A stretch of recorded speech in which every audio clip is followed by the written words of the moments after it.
Hey everybody, my name is Mark and welcome to this week's Menlo Midweek podcast. And have you ever found yourself in a situation where you're like, how did I get here? This is awesome. Well, today's episode is one of those moments for me. We get to sit down with Dr. Condoleezza Rice, who has been a long-time member of Menlo Church, served as Secretary of State, is a current director at the Hoover Institution at Stanford, and is also a teaching professor at Stanford as well. And she's just an all-around amazing woman. The reason why we have Dr. Condoleezza Rice on is because we're launching into a series called Smear Campaign, where as we're gearing up as a church and as a community towards another election cycle and election season, we're discussing how fighting dirty is dividing our relationships and damaging our witness. And one of the questions that we're wrestling with during this series is when did discussing our ideas become so ugly? I notice this a lot in some of the online spaces that I'm in, where it feels as if someone does not agree with someone else, or if they share an opposing view, they're no longer human, but maybe evil or wrong or on the other team.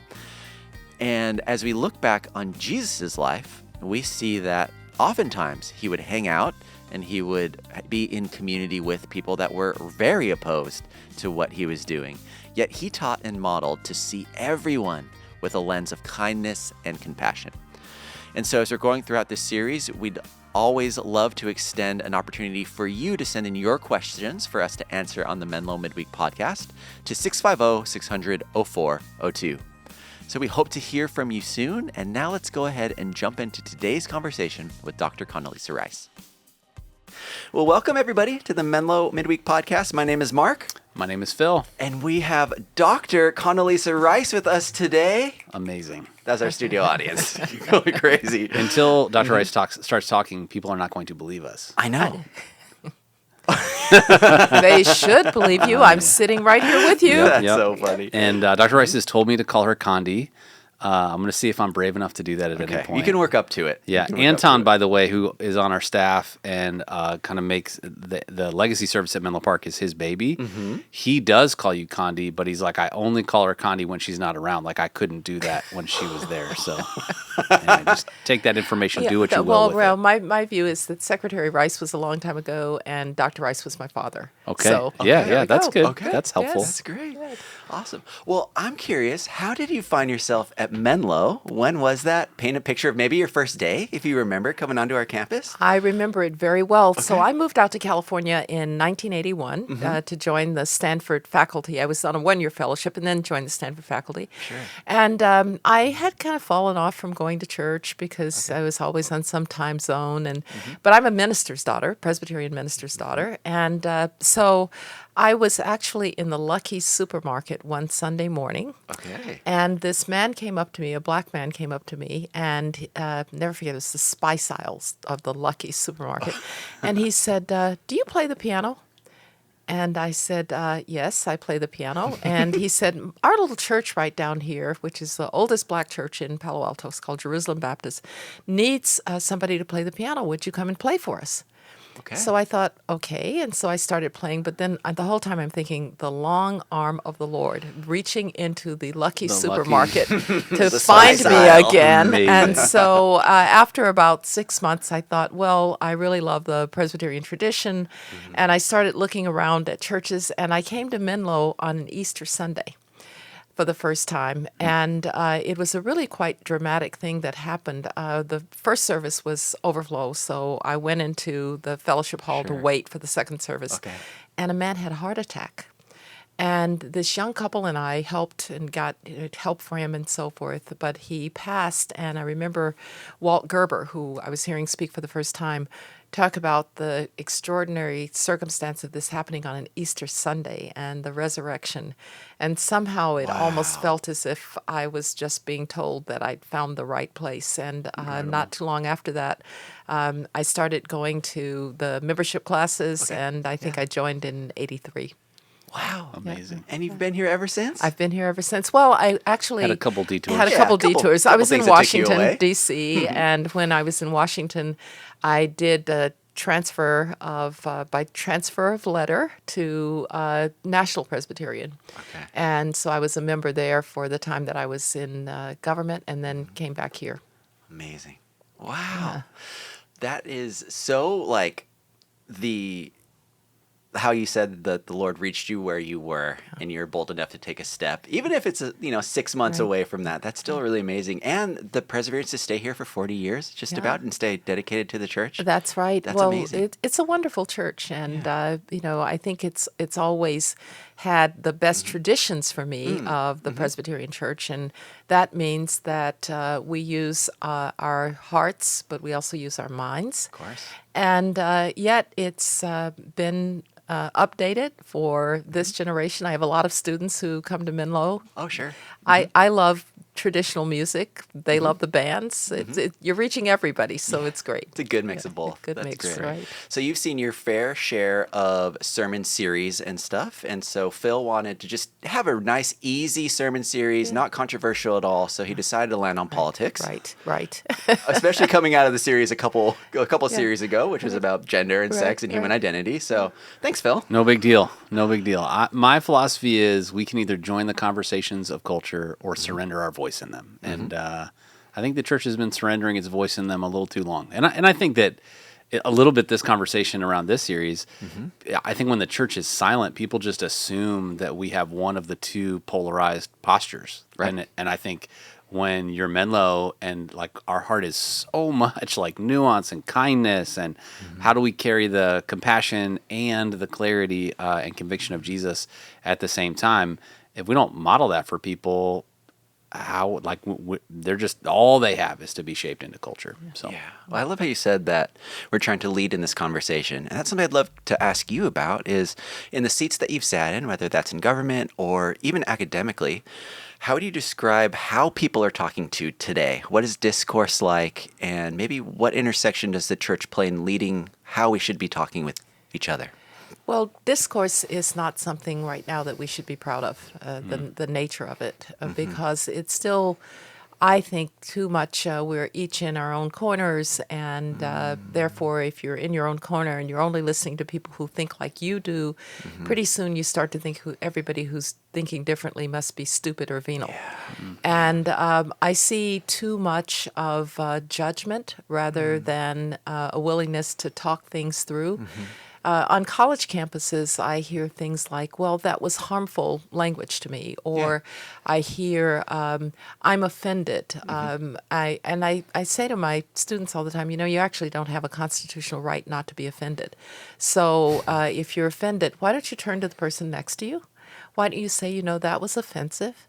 Then let's talk about why that was. And because you're eventually going to make a mistake and offend somebody. And it's really to be graceful or to give grace to someone else is to say, I know that I make mistakes. Let's talk about that.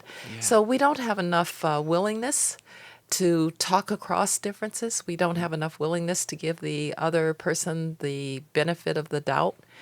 And I often repeat to my students that there's this thing called the golden rule. So if you'll just treat others as you would like to be treated, we'll all have a much better environment. Wow. Yeah. How do you think we got to a place where we're now looking at other people and saying, if you don't agree with me, you must be like inherently evil or you're on the other team and that's just the worst possible thing you could be. What do you think led us to here? I really think the lack of fora for civil conversation is part of it. Because if you think now about how people are getting their news, how they're getting their information, we're getting it in very atomized ways. And we're getting it in ways that would allow us to only get that information from a source where everybody would agree with us about what that information is, what it means. And so these little echo chambers that we find ourselves in, and unfortunately, I'm not against social media. I'm not against the use of the internet. I believe in the technologies. But it has caused us to, or it has allowed us to decide, I'm only going to listen to podcasts with which I agree. I'm only going to look at bloggers with whom I agree. I'm only going to listen to cable news channels with which I agree. And what that does is to reinforce your own high opinion of your opinion and to therefore shut out others who might challenge you. And so I think the way we get our information has contributed to it. But we also don't have that many places where we encounter people who are different or who think differently. We all go to our tribes instead. Yeah. And I wonder too how much of that has to do with the fact that we want to blame social media, and I mean I think social media probably deserves some of the blame because the algorithm is doing some of this carving.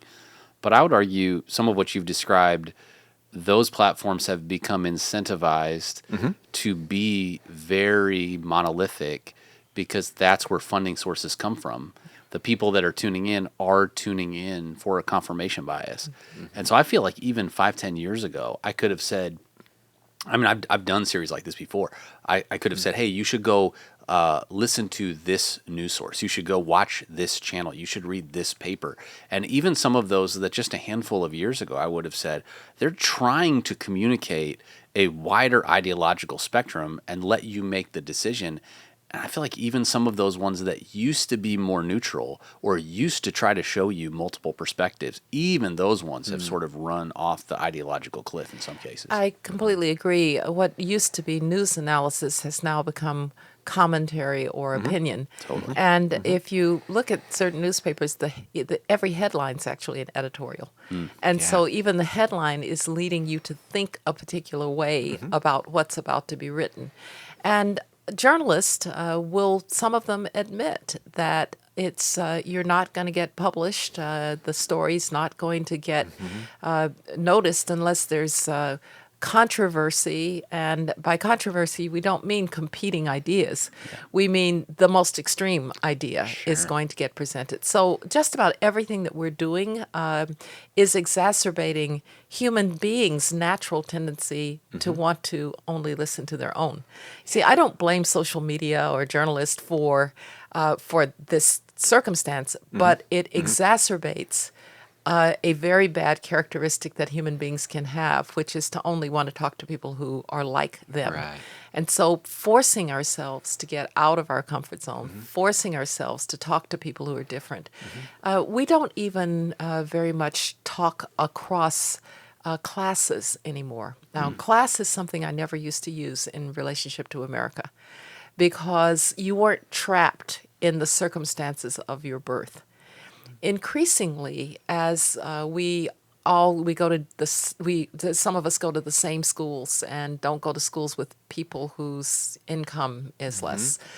We don't go to the same churches. We don't live in the same neighborhoods. And so you also don't encounter people whose circumstances are different. And that can make you harden your own sense that you're doing it all right and they must be doing something wrong. Absolutely. Wow. Yeah, being in your community in the context of everyone who's in that community is so important for sure. And you've sat in seats before where you've had to have conversations with people across the aisle from you. And I'm just wondering, how did you navigate some of the challenges of working with people of opposing views? How can that be modeled in some of the discourse that we have today? Well, there are two kinds of opposing views that I had to deal with. Those with which we were all in a democratic framework. So maybe people who disagreed in Congress or people who disagreed even within the administration. Right. And you're sort of starting from the same place at least. And so you can put your differences on the table and sometimes they'll get a little heated, but mostly you're trying to get to an answer and that's kind of understood. That seems to be harder these days in Washington than I think it even was when I was there. I would go and talk to my Democratic Congress people who I had to work with, and we could have a reasonable conversation with a Republican administration. Sure. Now, the harder ones actually are when you're talking to an adversary. Interesting. So remember, I would have to walk into the room with the Russian foreign minister. Yeah. Now I have to try to find something that will get us to a common place so that we can come to some solution. And I found that the most important thing you can do is listen. Okay. We tend to transmit, particularly Americans. We have this tendency to just start talking and just start telling what we think. And whether it was an adversary like the Russians or an ally like the Germans or a friend like the Indians, I would walk into the room and very often they would say, well, what does Condi think in a meeting? And I learned to just back off because the United States brings a lot of weight into that room. And you can easily color the conversation by speaking first. So I never spoke first. I would back off and say, well, what do you think? Or let's hear from the Colombian foreign minister, or let's hear from the Afghan foreign minister. And that way I had a chance to listen. And if you listen very carefully, you can start to hear what I called interest overlap. Now, what does that mean? That means the places that I didn't know we might actually find a place to agree until I've listened to you. Wow. How interesting. And just the openness it takes as someone that probably is walking in with an idea of where this conversation wants to lead to, the willingness to say, maybe, but let's also give other people a voice, as well as present a posture that makes it comfortable for others around to share there. That's incredible. Yeah. Wow. Well, you learn that if you are constantly telling people what you think, you are not hearing what they think, and you're probably turning them off in the process. And so I don't think in our society, we listen enough. I see this with my students. Sometimes before I've finished the question, they're raising their hands, and I'm thinking, you didn't even know what I was going to ask, so how do you already have your answer formulated? So we need to be better listeners. Can I ask a question about that? Yeah. So when I think back to college and grad school, there were the students that would raise their hand. Hopefully I was not regularly guilty of this, although I'm sure I was. They would raise their hand to ask a question, but they weren't really asking a question. They were like making a statement in question form. Yeah. And every professor had a different way of relating to that. Okay. How do you relate to that? When I know that it's a rhetorical question, right, or that Sure. it's meant to, I'll just try to unpack it. I'll try to get them off balance a little bit, and I'll say, well, is what you're really asking, and then maybe I'll ask really a question. Yeah. Because I try to really challenge my students in the classroom. I mean, it goes back to what we were talking about of being too comfortable in a setting in which you're just hearing what you want to hear. And so my job in that circumstance is to make that person feel a little uncomfortable with the fact that they've tried something that's probably not going to work in my classroom. Well, and I'm sure that there are people that would, deconstruct any number of different phrases that we could say, but I think some of it that you've already highlighted is sort of conflating psychological or intellectual safety with safety, and they will make those exactly the same thing. And I want to be sensitive to people that are triggered because of past experiences, trauma, abuse, but I also think that some of what you do in the classroom, it feels like that testing, sort of surrendering some measure of intellectual safety, is a prerequisite to learning. And so if we don't do that, what are we actually doing together? A college or a learning experience or listening to a sermon should actually not make you comfortable. It should make you feel challenged. You should have to process however you might do that. It might be talking with somebody. It might be praying about it. But you should have to process, why am I uncomfortable with this? Because there's something going on that's making you uncomfortable with that circumstance. And if you just retreat from it, which is what can happen if you are always saying, particularly to students, well, I want you to feel safe. And I don't mean physically safe. Right. And again, I want to underscore something you said. There are some circumstances that people have gone through in terms of abuse or the like, in which you do want them to feel that it's a safe place. But you don't really need to be safe from a micro aggression because somebody used the wrong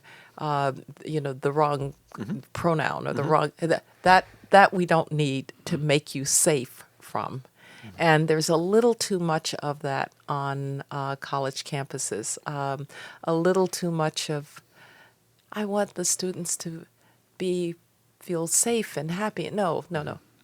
College is actually a really, really challenging time because you're going from 18 years old or 17 years old to adulthood. And that's a hard transition.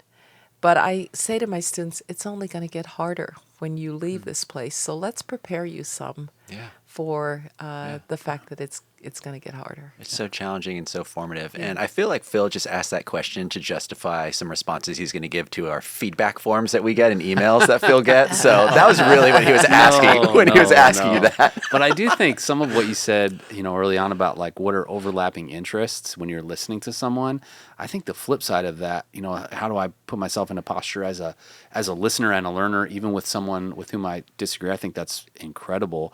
I also think when negative feedback comes my way, and I mean, you've gotten plenty of negative feedback. I bet a posture you would relate to, but then maybe a question that could follow it, which is if I'm looking for overlapping interest when I'm listening to someone, I'm looking for, even if it's the grains of sand of their feedback, like they may be coming at me in something that feels completely illogical, something that's wildly inappropriate. And I think that when I'm in my healthiest spot, I'm still going, even if I don't like it, even if I don't like the way they're saying it, what can I learn from it? Yeah. But the resistance that I'll just say my own flesh wants to put to that is like internalizing, feeling hurt, maybe feeling betrayed by someone that's coming at me in a way that feels completely inappropriate. You have experienced, Mark and I were talking about this before today. You have probably done things that we don't even know about, like in the world, that have prevented massive crises. So thanks for doing that. But also, people have thrown rhetorical bombs your way and still do. And I'm sure, you walk with tremendous poise and grace in the way you handle it. How do you not take it personally, but also still personally develop based on really awful feedback that you're more subject to certainly than we are? Well, you're certainly going to take it personally. So the first thing is to admit that you've taken it personally. But then the question is, how are you going to respond? And I've gotten better at this as I've gotten older. So I'm very quick. My tongue is very quick. And I can say something quite cutting very quickly. So just an example, when I became provost of Stanford, I was 38 years old. I'd never been a department chair.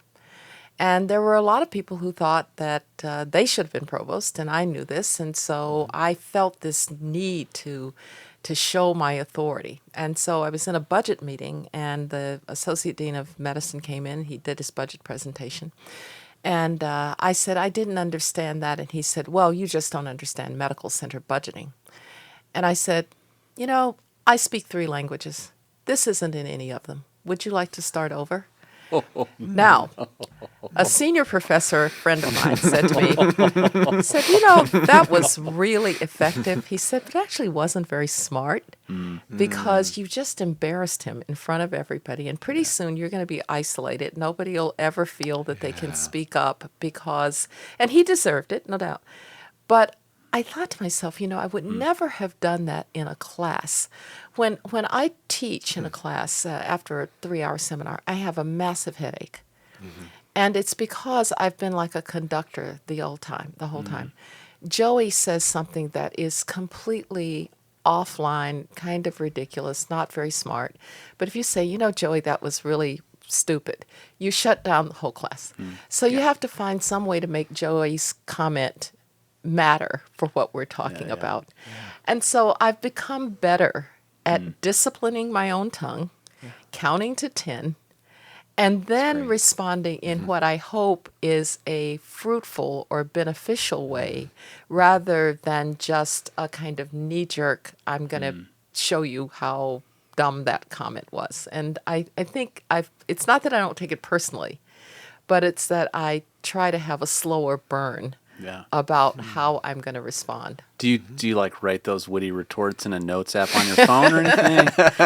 I go away and think, I wish I had said, like, but I don't really wish I had said. I would have won that argument. Right, exactly. Definitely. Can you discuss the role that faith has played in your journey so far? I mean, it's amazing. My faith is so integral to who I am that it's almost hard to describe it outside or to have some person, me, describe it because it's so integral to who I am. And it's important to understand that I was literally born into the back of the church. I mean, my parents were married. My father was already the pastor of Westminster Presbyterian Church, and when I was born, we lived in the back of the church for Wow. 3 years till I Wow. was 3 years old. And so I never went through that period of questioning the existence of God. Sure. And I mean the whole thing, Holy Spirit, the Father, Son, Holy Ghost. I believed it all. What I have had to work on in my faith, because it's been very, very much a part of me, and then you can start to take it for granted. So people like me who can be somewhat unquestioning are actually not unquestioning. They are just not contending with their faith, working with their faith, challenging their faith, Yeah. growing in their faith. Walt Gerber gave a sermon here once on the prodigal son, but he did it from the perspective of the older son. I've heard people talk about this. And sermon. this I was got it. one of the great sermons I've ever heard. It was the prodigal son who had taken for granted that he was going to be the favorite son. He had done everything right. How could the father even believe that he should bring back this brother who had, how dare he? And he was offended because he had been the righteous one. And I thought about it, and people like me can very easily be the elder son and not understand that part of our faith is about the acceptance of people who have fallen, and then realizing that in some way we all fall. And so I really tried to take that to heart and to say, you have to keep growing in your faith. You can't just take these things for granted. And reading more and using Lent, especially as a period when I say, I used to give up something. I tried giving up salt once. That didn't work so well. That's a tough one. That is a tough one. Yeah. Okay. I gave up meat, but and only ate fish, and my mercury levels went up, and so the giving up something wasn't working. So I thought, okay, I'm going to instead engage in something that I don't ordinarily do, and so I tend to read more broadly religious books during that period of time. I always go back and reread Mere Christianity, which is my absolute favorite. Incredible. Yep. And so I think working at my faith is my challenge. Yeah. Not having faith. I've never lost good. faith, but working at my faith is my challenge. Reminds me of the text from Paul, right? That we should work out our faith with fear and trembling, making sure we're in the faith. It's not about, make sure you're saved, but I think especially like the Western American version of Christianity, it can become very much like, are you in or are you out? And once you're in, it's like you have your insurance card. If you get pulled over, you're good to go. I've been a member since Yeah, AAA. And I think one of the beautiful things about kind of the Presbyterian and Reformed culture is this idea of like we're all still works in progress. We're finite beings exploring and discovering more about an infinite God, and so that muscle of continuing to learn, I think, humility as a byproduct of that is the way it's supposed to go. And I think it's heartbreaking when that sort of intellectual faith at times can produce, if we're not careful, a level of arrogance and pride. That's But I think that's a beautiful depiction of how to maintain humility in the middle of that. Humility. And I know that there's a level of faith that I have not yet reached, and I have a picture in my mind of my grandmother, my mother's mother, who was exactly that person that I wish I could be. Her faith was so complete, and I think she knew the Lord so well in ways that I don't know if I'll ever achieve. Wow. And I just keep saying, let me one day have Maddie Ray's connection to Jesus in the way that she and it's not that she talked about it all the time or anything. It was just in her bearing and in her. And I spent a lot of time with her because I stayed at her house while my parents would teach school during the day until I was old enough to go to school, and she taught piano lessons. She was the one that taught me to play the piano.